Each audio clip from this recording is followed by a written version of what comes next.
This is Your Money, Your Wealth. Hey, welcome to another edition of Your Money, Your Wealth. My name's Joe Anderson. I'm a certified financial planner, president of Pure Financial Advisors. Thanks for tuning in. Got a great show lined up. Here's a crazy statistic. Now, when you think about what is the biggest fear that people have in their life, think about it for a second. Most people will say death. I don't want to die. But it has changed today. For years, it was death and public speaking. Okay? Now it is living too long. Wells Fargo just did a study. 22% of people would rather die than run out of money. That is crazy. That is a scary, scary statistic. So we do not want that to happen to you, because are you kidding me? There's so much more to live for. You just got to get some planning done. That's what this show is all about today, and that is what's on my mind.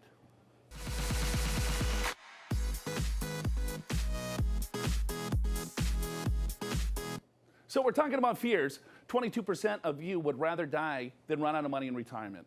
Now, there's a lot of things that you could potentially do, but here's the troubling statistic, is that most of you are not doing anything about it. If you look now, 40% of people are not saving at all towards retirement. For those of you that are saving, 60% have less than $25,000 saved, 30% have less than $1,000. So if 22% of you are so freaked out about not having enough money in retirement that you would rather die, you're not doing anything about it. So you have to take ownership of this. So to bring in the conversation, let's bring in Big Al Clopine. Big Al?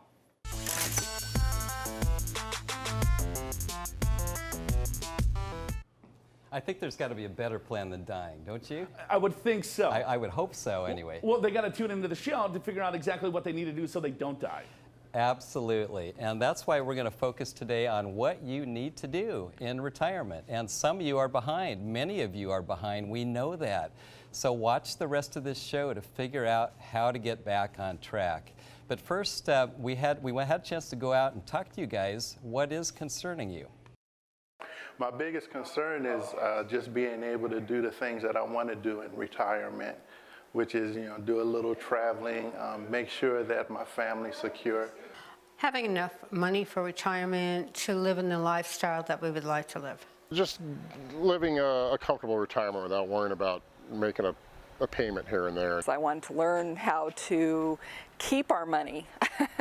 It's a big deal. That's the first step, right? You want to make sure that you identify your goals. What is important to you? Is it not making a payment? All right, you want to be debt-free. That's a pretty good goal. That's a good goal, yeah. Right? All right, I want to preserve the things that I have. I want to do all the things that I want to do in retirement. It all starts there, to figure out exactly what that retirement dream looks like, and then work backwards to figure out, all right, well, how much money that you need to save, and then how does the portfolio look, taxes, and so on. Yeah, absolutely. And I think right off the bat, when you think about saving, a lot of you that are saving, or maybe you want to start saving, it's like, well, where do I save my money? And a lot of people are so afraid of the market right now, right? It's volatile. It's going up, it's going down. We don't really trust it, right? So let's just put our money in safe investments like savings accounts, CDs, which are certificates of deposits, or money market accounts. We know those don't pay a lot in interest and so forth. But at least we don't lose money, or so we think. If you take a look at the Wall Street Journal, they told us that over 50% of the portfolio investments are in cash-type investments. And that's, again, savings, that's CDs, certificates of deposit, money markets accounts, and so forth. And I want to talk about why that's not such a good strategy. And we've got a slide that'll show here in just a second. And that is the savings.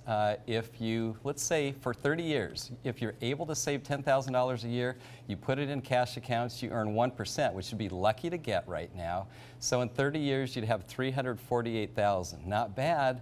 But what if you did that same $10,000 in a diversified portfolio, meaning stocks and bonds, domestic and international, at a 7% rate of return? You'd end up with $945,000.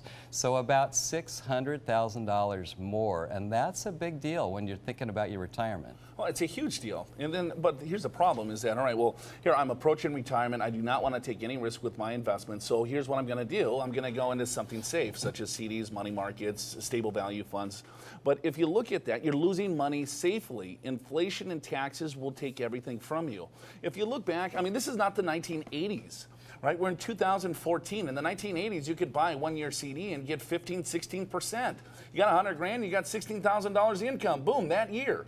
If you're lucky to get maybe $16 of income per year on a CD today. So you have to take a look at the power of inflation over your lifetime. And then you have to look at what is the appropriate investment strategy to make sure that you outpace inflation and you outpace taxes. Because it's not necessarily just market risk that you have to be considering. You have to look at all risks and then making sure that you are hedging against all of them to make sure that you have the appropriate portfolio. Yeah, so make sure you're saving in the right places. And we know that from a recent study, about 58% of you have never even calculated how much you need in retirement. And to do that, you just have to, there's a couple methods that we'll go through. There's actually several methods, but we have time for a couple methods. And the first one is 8 times your final pay. So this only works if you're near retirement and you can sort of calculate your final pay. Let's just say it's $100,000 a year. You multiply that by the number 8. And so you need somewhere around $800,000 to continue your lifestyle, at least close to continuing your lifestyle. So that's at least a metric. So 8 times, so 800 grand. I mean, but if you take a look at the average balance of a 401k plan, it's about 250,000. Exactly, so, or less. Yeah. Right. So I mean, that's just giving you an idea of what you need to have just to maintain the current lifestyle that you're accustomed to. These are huge numbers. We understand that. It's never too late to start. We're going to talk about how, if you're in your 30s, 40s, 50s, or 60s, what are some of the things that you can do. Let's look at another quick example of what people should look at when they're calculating income. Yeah, so a second one would be saving 15% of your take-home pay on your salary. So let's go through that. Your gross income is $100,000. That's your pay. But that's not what you're taking home because of payroll deductions. So $70,000 is what you're receiving over the course of the year. Multiply that by 15%, you get $10,500. If you save that for 30 years at 6%, you end up with $800,000+. Now, for some of you, it's a little too difficult to do that way. Just take your gross pay times 10%. You get almost the same number. But that's about what you want to be saving, because by doing that, you'll be able to somewhat continue your lifestyle. And I know what you're thinking. A lot of you are thinking is, you know what, I'm 45, I'm 50, I'm not even close. Right, and it's procrastination. Right. And then you look at these numbers, it's like, hey, I can't save 15%. Are you kidding me? Exactly. I'm lucky if I can save 3 or 4%. Al and I had Chris Thornburg on, who's at Beacon Economics on our radio show. If you haven't checked out our radio show, please do so on KFMB. But he was talking about China. Guess how much they save of their income? Right? Yeah, it's up there. Was 30%? 40%. 40%. Yeah. 40%.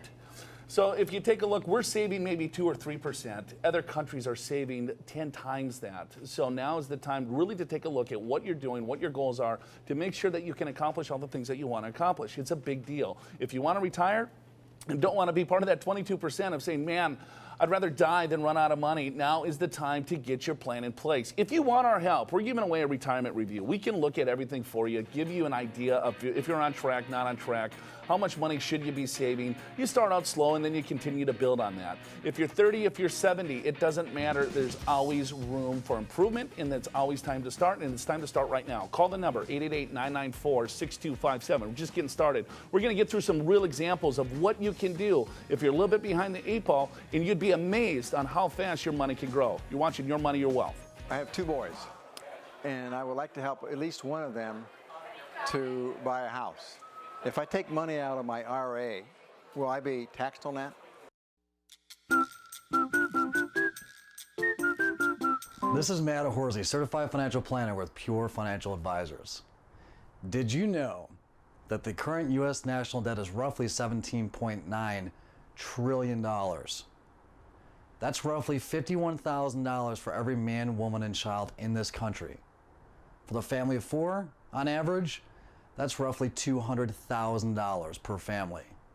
And considering the median family income is about $52,000 per year, each family would have to work for 4 years just to pay off our debt.